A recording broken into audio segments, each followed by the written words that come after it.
आज खैबर पख्तूनख्वा के 2 अजला और बलूचिस्तान के दारुल हुकूमत कोयटा में दहशतगर्द हमलों में मुतादिद अफराद शहीद और दर्जनों जख्मी हो गए हैं।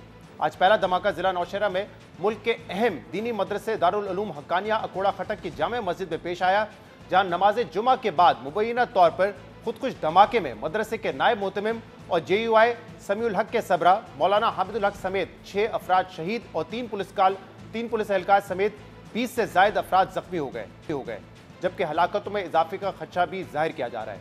खैबर पख्तूनख्वा हुकूमत को मौसूल होने वाली इब्तदाई रिपोर्ट के मुताबिक इस धमाके का मुमकिन हदफ मरहूम मौलाना समीउल हक के बेटे मौलाना हामिदुल हक थे, जो 2018 में अपने वालिद के कत्ल के बाद JUI सीन के सरबराह बने थे। जबकि IG खैबर पख्तूनख्वा जुल्फ़िकार हमीद का भी दावा है कि हमले का हदफ जामे हक्कानिया के सरबराह मौलाना हामिदुल हक हक्कानी ही थे।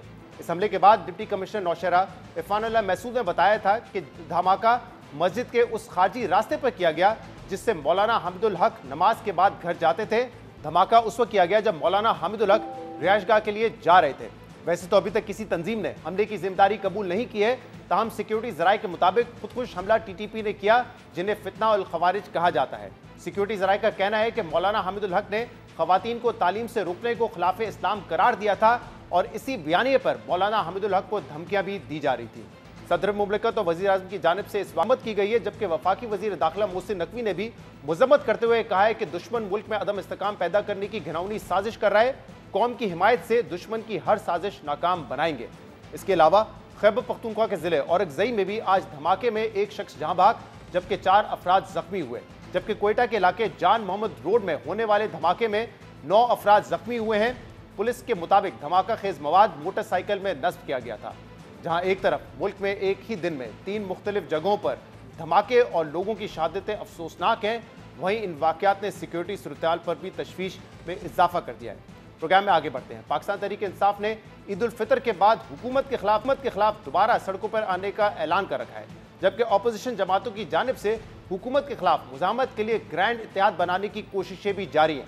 इस हवाले से अपोजिशन जमातों ने इस्लामाबाद में दो रोज़ा कौमी कॉन्फ्रेंस का इनेकाद भी किया था, जिसका कल आखिरी दिन था। मगर इस कॉन्फ्रेंस को लेकर अपोजिशन की जानिब से हुकूमत पर कॉन्फ्रेंस की राह में रुकावट डालने के इल्जामात सामने आए।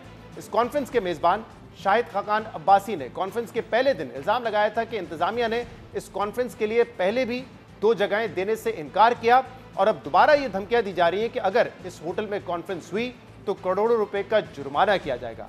जिसके बाद राना सनाउल्लाह और अताउल्लाह तारर समेत दीगर वुज़रा ने किसी किस्म की रुकावटों की तरदीद की और दावा किया कि अपोजिशन को कहीं भी कॉन्फ्रेंस करने से नहीं रोका गया। मगर जब अगले रोज अपोजिशन रहनुमा होटल पहुंचे तो होटल के दरवाजे बंद थे, ताले लगे हुए थे, जिसके बाद अपोजिशन रहनुमा जबरदस्ती होटल में दाखिल हुए और उन्हें होटल की लॉबी में कॉन्फ्रेंस करना पड़ी। मगर हुकूमत अब भी तमाम इल्जामात से इनकारी है।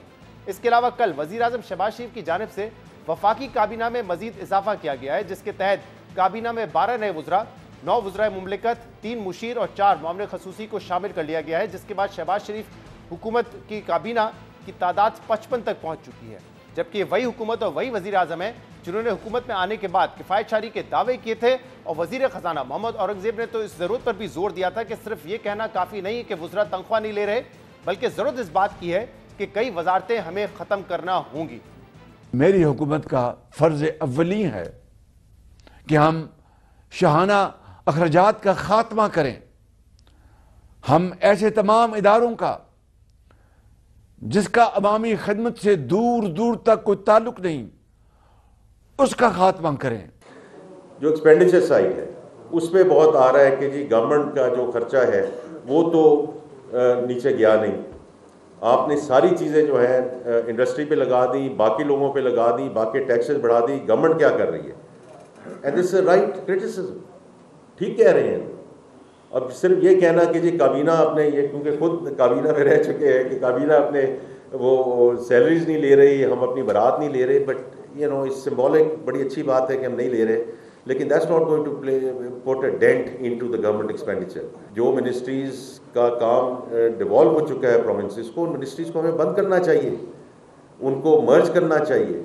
तो ये आप देखते जाएंगे इंशाल्लाह कुछ हफ्तों में प्राइम मिनिस्टर साहब खुद इन पे जो है वो ऐलानात करते जाएंगे। और इन तमाम मामलों पर बात करने के लिए हमारे साथ मौजूद है PMLN के सीनियर रहनुमा राना सनाउल्लाह। رانا صاحب بہت بہت شکریہ وقت دینے کے لیے. سب سے پہلے افسوسناک واقعات کی بات کرتے ہیں. آج 3 دہشت گردی کے حملے ہوئے ہیں پاکستان میں, کوئٹہ, نوشہرہ اور اکزئی میں. کہاں سے ملتے ہیں اس کے تانے بانے, اور یہ کتنا بڑا چیلنج بنتا جا رہا ہے اب ریاست کے لیے؟ دیکھیں, ڈیفینٹ بات کرنا تو قبل از وقت ہوگا, کیونکہ ابھی ابتدائی لیول کی انفارمیشن ہے. لیکن یقیناً یہ وہی دہشت گرد عناصر ہیں جو پاکستان دشمن ہے, ریاست کے دشمن ہے, اور انہیں انہی قوتوں کی اور انہی ہمارے ہمسایہ ملک کی جو ہے ایجنسیز کی حمایت حاصل ہے, جنہوں نے آج تک پاکستان کا وجود جو ہے وہ تسلیم نہیں کیا, اور ان کے لوگ یہاں سے پکڑے بھی جاتے رہے ہیں ان کارروائیوں میں ملوث. تو یقیناً یہ وہی عناصر ہیں, اور ان قابل مذمت حرکات کا جو ہے وہ نہ صرف عوام نشانہ بنتے ہیں, بلکہ ہماری جو ہے وہ مسلح افواج اور لا انفورس ایجنسیز کے لوگ بھی ان کا نشانہ بنتے ہیں. لیکن پوری قوم پرعزم ہے, ہماری لا انفورسنگ ایجنسیز, ہماری مسلح افواج پوری طرح سے پرعزم ہے کہ ان دہشت گردوں کا جو ہے وہ کلا کما کیا جائے گا, اور کسی صورت بھی جو ہے وہ ان کو کامیاب نہیں ہونے دیا جائے گا. رانا صاحب, آپ کہہ رہے ہیں کہ بھارت اور بھارتی ایجنسیز ان حملوں کے پیچھے ہو سکتی ہے. جو نوشہرہ میں حملہ ہوا, مولانا حامد الحق کو نشانہ بنایا گیا, اس کے پیچھے بھی آپ کہہ رہے ہیں کہ بھارت کے ہونے کے امکان زیادہ ہیں, کیونکہ ذرائع سے یہ خبریں آ رہی ہیں کہ ممکنہ طور پہ یہ ٹی ٹی پی کی طرف سے بھی حملہ کیا جا سکتا ہے.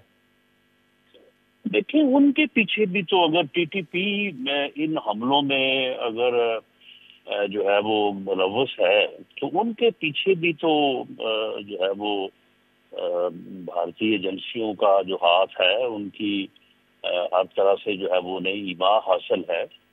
تو یہ ٹی ٹی پی کا اور ان کا کوئی اس لحاظ سے تو کوئی فرق نہیں ہے کہ وہ پاکستان دشمن ہے اور وہ پاکستان کی ریاست کو نقصان پہنچانا چاہتے ہیں. صحیح. اور ہم کیونکہ کہتے ہیں, ہم افغانستان سے شکوہ کرتے ہیں طالبان حکومت سے کہ آپ نے وہاں پہ پناہ دی ہوئی ہے ٹی ٹی پی کو, اور آپ کہہ رہے ہیں کہ اس میں بھارتی ایجنسیز بھی ملوث ہے, تو پھر کیا یہ ٹرائیکا ہے جس میں افغان طالبان بھی ہیں جو کہ سپورٹ کریں ٹی ٹی پی کو, اور را یعنی کہ بھارتی ایجنسیز بھی سپورٹ کریں ٹی ٹی پی کو؟ دیکھیں, اس بارے میں افغان طالبان کا یا افغان حکومت جو ہے ان کا تو یہ موقف نہیں ہے. ان کا تو بظاہر موقف یہ ہے کہ وہ اس میں ملوث نہیں ہے, یا وہ ان کارروائیوں کے جو ہے وہ حامی نہیں ہے. لیکن بہرحال ٹی ٹی پی کے لوگ وہاں پہ موجود ہیں, اور وہیں سے جو ہے وہ ساری کارروائیاں کرتی ہیں, اور انہیں ان کارروائیوں میں جو ہے وہ انڈیا کی بھی حمایت حاصل ہے. اور رانا صاحب, یہ چیلنج اور زیادہ بڑا ہو جاتا ہے ریاست کے لیے جب ہم دیکھتے ہیں کہ ایک پولیٹیکل ڈیوائیڈ اس میں ہو, اور اس وقت بھی جیسے آپ لوگ تنقید کرتے ہیں کہ خیبر پختونخوا میں سی ٹی ڈی ڈیولپ نہیں کی, وہ توجہ نہیں دے رہے اپنے سیکیورٹی مسائل پر. اسی طریقے سے leader of the opposition Omar Ayub صاحب اب تنقید کر رہے ہیں حکومت پر کہ 2 صوبے جو ہیں وہاں تو حالت بہت زیادہ بری ہے. تو کیسے ایک جب یونٹی نہیں ہو سیاسی پارٹیز میں اس اہم معاملے پر, تو پھر ہم یہ جنگ میں آگے بڑھ سکتے ہیں اور اس کو جیت سکتے ہیں؟ دیکھیے, پولیٹیکل ڈیوائیڈ جو ہے وہ اس انداز سے تو ان چیزوں کو متاثر کر سکتی ہے کہ اس کی وجہ سے وہاں پہ جو صوبائی حکومتیں ہیں یا وہاں پہ جو صوبائی ایجنسیز ہیں وہ ڈیولپ نہیں ہو سکی. پولیس کا نظام پوری طرح سے ڈیولپ نہیں کیا گیا. اسی طرح سے سی ٹی ڈی جو ہے اسے پوری طرح سے جو ہے وہ مؤثر نہیں کیا گیا. لیکن پولیٹیکل ڈیوائیڈ بذات اس کی ذمہ دار نہیں ہو سکتی, کیونکہ اس سے تو پھر یہ ہوگا کہ شاید جو لوگ پولیٹیکلی جو ہے وہ آن سائڈ ہیں تو وہ اس میں ملوث ہیں, یا وہ اس میں جو ہے وہ کارگر ہیں. میرا خیال ہے کہ ایسا نہیں ہے. کوئی بھی محب وطن پاکستانی پولیٹیکلی اس کے کچھ بھی خیالات, کچھ بھی نظریات ہوں, وہ برسر اقتدار حکومت سے یا پارٹی سے جو ہے وہ بھلے کتنا ہی جو ہے وہ اختلاف کیوں نہ رکھتا ہو, لیکن وہ پاکستان کے اوپر تو یقین رکھتا ہے, پاکستان سے پیار کرتا ہے. تو اس لیے یہ کارکردگی کے مؤثر نہ ہونے کی حد تک تو یہ چیز اس چیز کو ذمہ دار ٹھہرایا جا سکتا ہے. لیکن میرا نہیں خیال کہ اس سے آگے جو ہے وہ اس بات کو جو ہے وہ بطور ریفرنس جو ہے وہ لیا جا سکتا ہے.